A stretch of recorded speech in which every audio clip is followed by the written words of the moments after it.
Bonsoir et merci de nous rejoindre en ce début de semaine pour faire le tour de l'actualité en Moselle. Voici les titres de ce lundi 26 juin.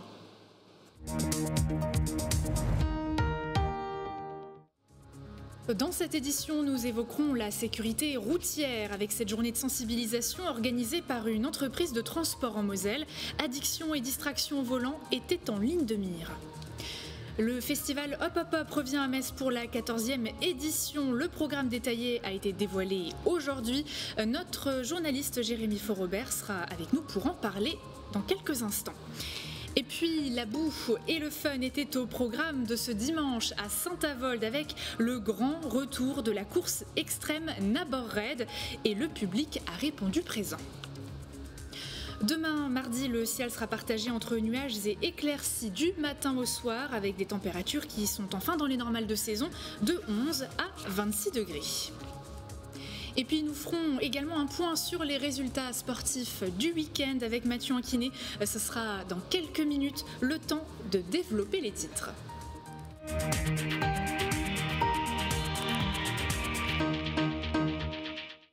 Cela ne vous a pas échappé, le ciel mosellan peine à apporter de la pluie, tant et si bien que la préfecture de la Moselle a placé le département en alerte sécheresse ce lundi. Après réunion entre le comité départemental de la ressource en eau et celui contre les risques d'incendie en forêt, des mesures de restriction d'eau ont été prises avec entre autres l'interdiction de laver son véhicule à domicile, pas d'arrosage de jardin potager ou encore des pelouses entre 8h et 20h, idem pour les terrains de sport. Et vous pouvez bien sûr retrouver la liste détaillée des restrictions sur le site de la préfecture de la Moselle et sur les réseaux sociaux. Partout en France, ils ont levé le poing. Ce lundi 26 juin a marqué la mobilisation des greffiers, notamment à Metz devant le palais de justice en fin de matinée. Les officiers de justice protestent actuellement contre la nouvelle grille des salaires et dénoncent le mépris dans leur profession dont leur profession fait l'objet depuis des années. De leur côté, les représentants syndicaux ont été reçus en fin de journée par le garde des Sceaux. À Metz, Philippe Loisel, greffier, revient sur les revendications de ses pairs et l'implication d'autres acteurs dans ces mesures. Cette nouvelle grille indiciaire était au demeurant intéressante. Le petit problème, c'est qu'après, on nous a dit qu'on ne reclassait pas à l'échelon égal à celui que l'on détient aujourd'hui, mais à un échelon où l'indice est immédiatement égal ou supérieur à celui que je détiens. Pour ma part, ça veut dire que je peux, dans l'un des cas, avoir 35 points d'indice en plus, ce qui est plutôt sympa. Dans l'autre cas, j'ai le droit à 1 point d'indice, qui est plutôt pas sympa du tout, et ce que je réfute. Une grille indiciaire décente, un reclassement décent, une prise en compte des collègues qui font des travaux pour lesquels ils ne sont pas payés et une prise en compte aussi d'un avenir qui soit meilleur pour tout le monde. Parce que celui qui attend après les décisions de justice, c'est la population. La population qui a besoin d'avoir une décision de justice pour récupérer, je ne sais pas moi, une partie d'un salaire que quelqu'un lui doit ou une somme d'argent X ou Y, sans parler du pénal où les gens se tapent dessus et c'est jamais une chose simple. Et on quitte le monde de la justice pour parler sécurité. La société Heinz Transport, implantée à Saint-Avold depuis une trentaine d'années, a organisé ce samedi une journée de sensibilisation dédiée à la sécurité routière et au bon comportement à adopter sur la route. Tous les salariés ainsi que leurs familles étaient conviés à participer aux différents ateliers, dont certains quelque peu déstabilisants. La perte d'équilibre est l'un des effets dus à l'alcool que ces chauffeurs routiers ont pu ressentir à l'aide de lunettes qui imitent l'état d'ébriété. Un atelier parmi d'autres proposé au cœur des entrepôts Heinz de Saint-Avold. Alors l'effet il est instantané, on ne voit plus rien. Quand je regarde mes pieds, on essaye de regarder les pieds, on en voit 4 au lieu d'en voir 2. Et au niveau des distances, on ne remarque plus rien en fait. Simulateur de conduite pour un rappel du code, sensibilisation à la fatigue, atelier autour des pneumatiques, ou encore lutte contre les distractions au volant, autant de problématiques rencontrées par ces professionnels, peu importe leur expérience. Le fait de faire ce genre d'atelier nous permet en plus de nous rendre compte que malgré toute l'expérience qu'on a, on peut se retrouver encore des fois en porte-à-faux par rapport à certaines situations. Le but ? Faire une piqûre de rappel et permettre aux salariés de prendre conscience des risques de certains comportements. On a un sentiment de toute puissance quand on arrive en voiture, de sentiment de cocooning aussi, où c'est un peu comme une deuxième maison. Et c'est pour ça que c'est compliqué à faire prendre conscience du fait que c'est aussi dangereux d'être en voiture ou en camion ou en moto. Voilà. Une journée de sensibilisation nécessaire, même si les chiffres de l'entreprise sont bons en matière d'accidentologie. Nos chiffres sont en constante amélioration, Mais il faut des journées comme celle-là ou d'autres actions pour approfondir un petit peu leur connaissance, rappeler l'essentiel de ce qu'ils doivent impliquer tous les jours pour être en sécurité. Mais le risque zéro n'existe pas. Avec plus de 300 cartes grises et 123 millions de kilomètres parcourus chaque année, l'entreprise Mosellane a cœur d'informer et former ses collaborateurs pour lutter contre ces comportements à risque. Et depuis ce matin, les collégiens de Moselle passent leur premier gros examen de la scolarité, le brevet. Dictée, grammaire, rédaction. Ce matin, les élèves de 3e passaient les épreuves de français et l'après-midi, celle de mathématiques. La suite des épreuves se tiendra ce mardi 27 juin autour des matières scientifiques, mais également d'histoire et de géographie. À cela s'ajoute une épreuve orale de 15 minutes proposée aux candidats depuis la mi-avril. Pour rappel, le brevet est noté sur 800 points au total, dont la moitié en contrôle continu. Quant aux soldats du feu, ils étaient mis à l'honneur ce samedi pour leur journée nationale. Une nouvelle édition qui s'est déroulée à Saint-Avold avec pas moins de 500 pompiers rassemblés au cœur de la ville. Après une cérémonie protocolaire sur le parvis de la mairie, les passants ont pu profiter, comme vous voyez sur ces images, d'un défilé motorisé et pédestre. Une occasion pour ces pompiers de mettre en avant leur profession et leur savoir-faire et une opportunité pour le département de saluer leur courage. Pour nous, c'est important de montrer ce qu'ils ont fait. Là, on a remis plus de 22 médailles à des femmes, à des hommes qui ont sauvé des vies. À la fois dans un accident cardiaque, à la fois à l'occasion d'un incendie, à la fois à l'occasion d'une noyade. Ce qui veut dire que là, il y a 25 Mosellans dont la vie a été préservée grâce à l'action de pompiers volontaires. C'est aussi une journée où les sapeurs-pompiers s'ouvrent à la population, où on montre finalement toutes nos compétences, tous nos véhicules spécifiques et où nous sommes à la recherche également de sapeurs-pompiers volontaires qui pourraient s'engager dans cet engagement citoyen. On peut très bien trouver des candidats potentiels qui souhaiteraient nous rejoindre au sein du SDIS de la Moselle, prendre cet engagement citoyen qui est de sapeurs-pompiers volontaires à l'âge de 16 ans, ou peut-être même plus jeunes déjà, à travers les jeunes sapeurs-pompiers, afin qu'on pérennise nos effectifs, et ça c'est notre enjeu de pérenniser les effectifs sur ce secteur. Autre journée particulière, celle organisée ce samedi au fort de Queuleux à Metz. L'association qui gère le site avait lancé un appel aux familles pour avoir des archives, des photos, des vidéos et des documents officiels. Tout ça par rapport aux anciens prisonniers du fort de Queuleux justement. Tout était bon à prendre pour un projet de grande ampleur. La rédaction d'un ouvrage contenant 1500 biographies, celles des détenus du fort de Queuleux justement. Les familles ont été très nombreuses à se déplacer et en parallèle une équipe de tournage était sur place pour la réalisation d'un documentaire. Regardez. Ce sont des petits mots passés à la famille dans le paquet de linge sale. À l'heure actuelle, on n'en connaît qu'une dizaine, quinzaine maintenant avec ceux que Madame vient de nous apporter aujourd'hui. Donc vraiment, c'est des documents exceptionnels. Cachés, exposés ou oubliés avec le temps, des souvenirs de ce genre, il en existe tout un tas dispersés dans les familles d'anciens internés du fort de Queuleux. Alors cette journée de collecte doit permettre de retrouver des morceaux d'histoire de ceux passés par cette prison. Tout ça, ça va être archivé par prisonniers du fort de Queuleux. On tient une documentation numérique qui va servir donc à la rédaction d'un livre qui sortira l'année prochaine. L'objectif, c'est de réaliser 1500 biographies des 1500 personnes qui sont passées au fort de Queuleux. Et dans ces biographies-là, on essaye d'avoir une photo de la personne, d'avoir des renseignements sur son temps de passage au fort de Queuleux, qu'est-ce qu'il a fait avant, et puis aussi et surtout, est-ce qu'il était encore vivant après, et est-ce qu'il y a de la descendance. Mais avant la sortie de l'ouvrage en avril 2024, il faudra scanner, trier et même numériser des vidéos Super 8. Un travail de longue haleine pour l'association et autres partenaires comme Imagest. De quoi faire remonter beaucoup d'émotions.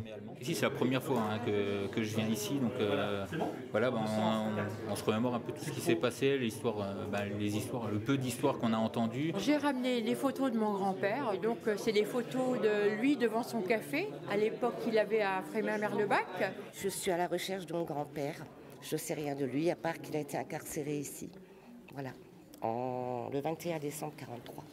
Là en photo.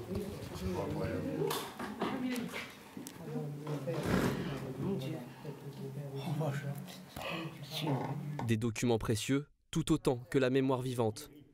Aloïs Yeri, l'un des derniers survivants du fort de Queuleux, en est la preuve. Du haut de ses 99 ans, il s'est confié face caméra sur ses années de détention. T'avais pas le droit de parler, t'avais pas le droit de bouger.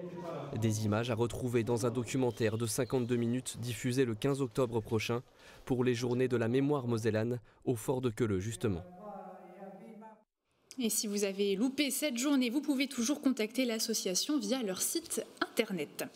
Culture maintenant, puisqu'en période estivale, l'Eurométropole de Metz ne manque pas d'événements. Et dans quelques jours, c'est le festival Hop Hop Hop qui reprendra du service. Jérémy, bonsoir, parlez-nous du programme. Bonsoir à tous, la 14e édition du festival Hop Hop Hop des arts de rue débutera officiellement le 7 juillet prochain et durera un peu plus d'une semaine jusqu'au 16 juillet. La fête débutera un peu avant puisque une avant-première est organisée dès ce samedi 1er juillet à Courcelles-sur-Nied à partir de 18 h. L'année dernière, le festival avait rassemblé 45 000 spectateurs. Cette année, c'est 39 compagnies regroupant 170 artistes qui assureront une quarantaine de spectacles dans pas moins de 15 communes de l'Eurométropole. Tous les spectacles seront évidemment gratuits. La nouveauté de cette année, c'est la volonté affichée de faire sortir les spectateurs du centre messin. Je vous propose d'écouter l'adjoint au maire de Metz à la culture, Patrick Thiel. Hop Hop Hop, c'est un rendez-vous annuel qu'on connaît bien, c'est un petit peu les arts de la rue. Et c'est même d'ailleurs complètement les arts de la rue. Donc ce sont tous les arts, je voudrais insister là-dessus parce qu'il y a à la fois du théâtre, il y a à la fois de la musique, il y a à la fois du cirque. Le maximum du programme de Hop Hop va se passer dans les communes périphériques de la ville de Metz, celles de l'Eurométropole. Et je trouve que c'est très heureux, à la fois pour ces communes, bien sûr, qui souvent sont un peu loin de la culture, mais en même temps ça va permettre aux Messins d'aller redécouvrir ces jolies communes de notre campagne messine. Le programme culturel et festif de l'été à Metz sera très chargé. Le festival Constellation a débuté le 22 juin et s'achèvera le 2 septembre. Les fontaines dansantes sont de retour jusqu'au 3 septembre. Metz Plage débutera le 14 juillet. Et enfin, les traditionnelles fêtes de la Mirabelle auront lieu du 18 au 27 août. Pour les enfants de 5 à 16 ans, des animations gratuites seront proposées dès le début des vacances scolaires le 10 juillet. 96 ateliers sont mis en place, comme du tir à l'arc ou encore du vélo. 2 piscines, celles de Beltanche et de Lothaire, seront gratuites de 14h30 à 17h toute la semaine, de même que la patinoire Ice Arena jusqu'au 20 août. Les inscriptions pour ces ateliers seront ouvertes dès dimanche prochain. Merci pour ces explications, Jérémy, et merci à Mathéo Philippe pour les images. On va parler sport maintenant avec Mathieu Anquinet qui nous a rejoint sur ce plateau.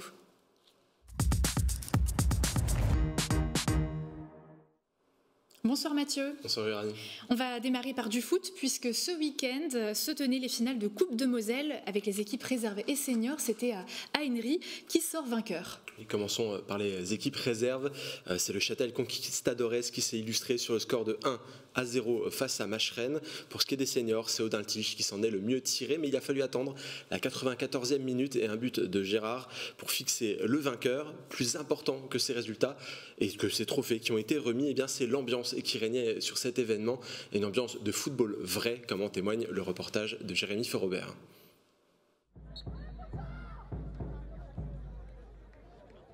Le foot passionne et la grande famille du district n'oublie personne, et encore moins en finale de Coupe de Moselle. C'est la fille de l'arbitre Christian Thiel, récemment décédé, qui a donné le coup d'envoi fictif. Je ressens beaucoup de fierté de savoir que mon papa a été aimé par beaucoup de personnes, qu'il a toujours fait ça avec plaisir et ça, je pense que ça s'est ressenti. C'est pour ça que je suis là actuellement. C'est tout à fait une grande famille. De toute façon, il disait toujours qu'il avait 2 familles. Un hommage juste avant les rencontres entre Audin et Fontois en équipe senior et l'US Châtel contre Macheren en équipe réserve. Sur la pelouse, Châtel s'est imposé 1-0 grâce à un but de Lucas Texera. Audin, eux, l'ont emporté sur le même score sur un but en fin de match. Des équipes qui se préparent déjà à la prochaine saison au cœur du district mosellan de football. Un mode de vie qu'ils ne voudraient changer pour rien au monde. Une super mentalité, voilà, l'état d'esprit qu'on vient chercher les dimanches. C'est le foot qu'on aime, presque plus que ce qu'on voit des fois à la télé, mais honnêtement, en plus, je le dis avec sincérité. Vraiment, je joue avec des vrais copains, des vrais amis, c'est pas juste des coéquipiers. Et c'est ça qui me motive, merci beaucoup. Et c'est ça qui me motive vraiment, pour le coup. Et me dépasser moi-même et surtout jouer avec mes amis. Avec plusieurs centaines de supporters venus soutenir leur club, leur famille et leurs amis, c'est une véritable ambiance de fête. C'est avant tout une ambiance festive et puis c'est aussi une ambiance pour le club local, pour la commune locale, la ville. parce que finalement ça fait un beau spectacle de fin de saison. C'est une très belle saison 2022-2023 qui s'achève pour le district mosellan.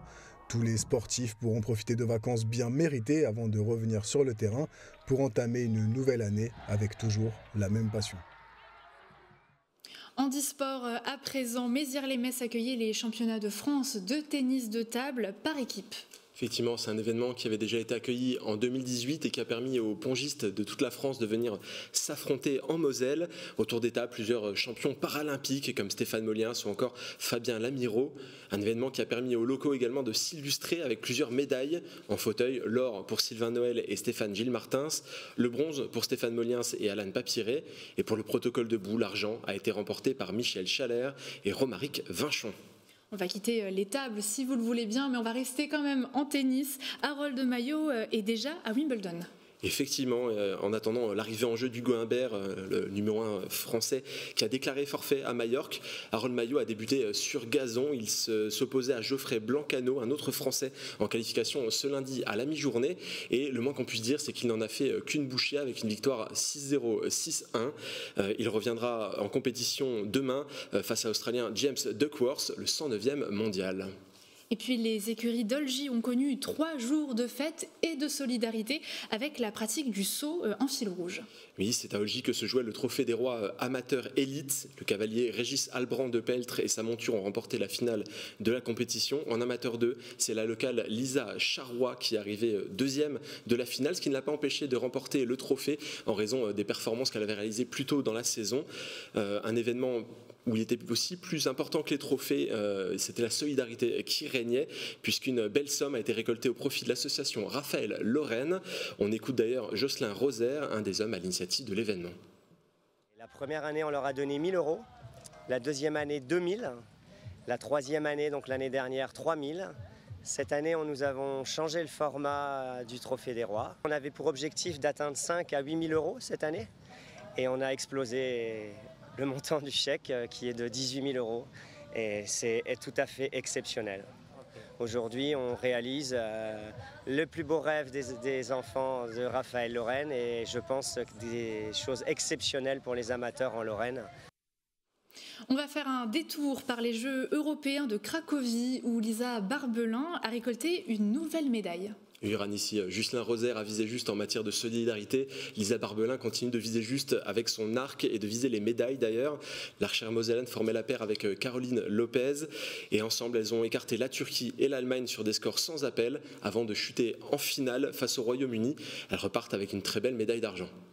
Et puis la Moselle s'est illustrée aux Special Olympics à Berlin cette fois-ci. Et on ne pourra que s'en réjouir. La Moselle s'est emparée de 2 belles médailles dans cette compétition réservée aux personnes atteintes d'un handicap mental.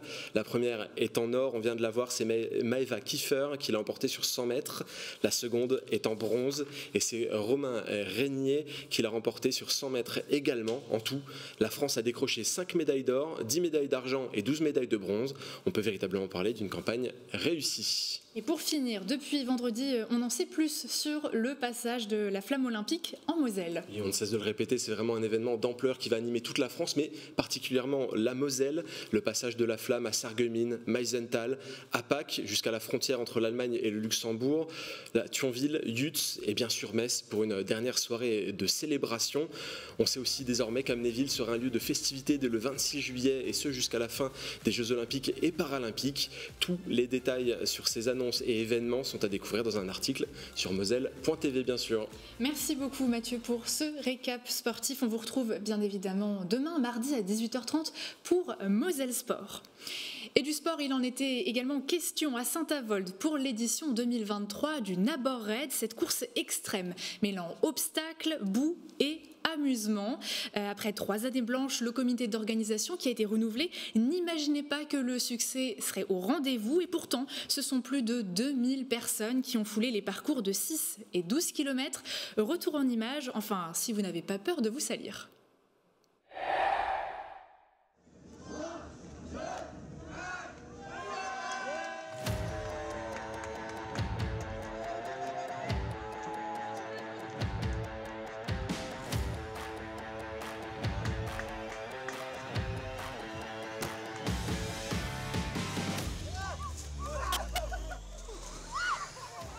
Du fun et de la boue. La formule parfaite pour les plus de 2000 participants en arborète de Saint-Avold. Une fréquentation record pour cette édition qui renoue avec les fondamentaux après 3 années d'absence. On avait essayé de faire d'autres choses et en fait on s'est rendu compte que les gens avaient vraiment envie d'être dans quelque chose de convivial, de familial, de sportif, d'aller en forêt parce que c'était notre identité et vraiment d'être quelque chose de très convivial où on ne cherche pas le chronomètre, on cherche vraiment à s'amuser et de la boue, tout le monde en voulait donc ils en ont. Oui, c'est que le début, mais c'est la 4e fois que je le fais donc ça va. C'est la première fois, j'ai eu la bonne idée de m'inscrire avec mes filles et me voilà. Je vous laisse juger par vous-même, on est dedans jusqu'au cou. Bah ça va, c'est super bien, bon faut juste pas avoir peur de la boue mais sinon c'est nickel. Mais le parcours extrême avait bien d'autres surprises, des obstacles en tout genre pour ceux prêts à relever tous les défis.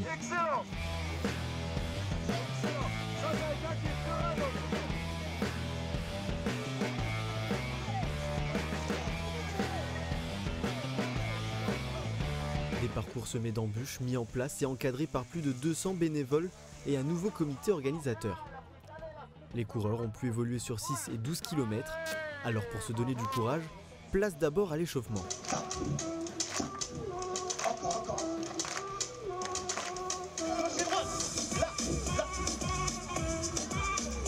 Pendant que d'autres ont tout misé sur le groupe.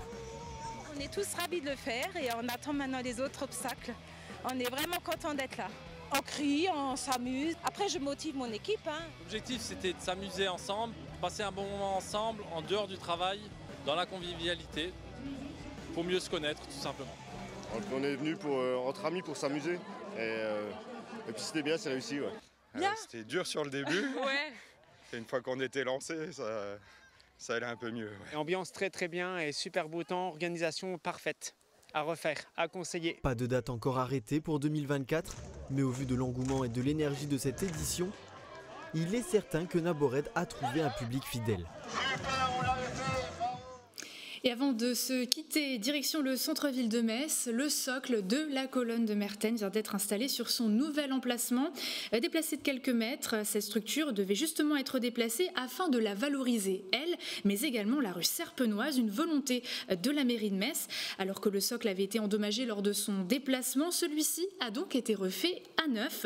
Ces prochains jours, nous pourrons observer également la pose des 4 autres éléments de la structure, une réplique d'une œuvre dont l'original est exposée au musée de la Cour d'Or de l'Asile.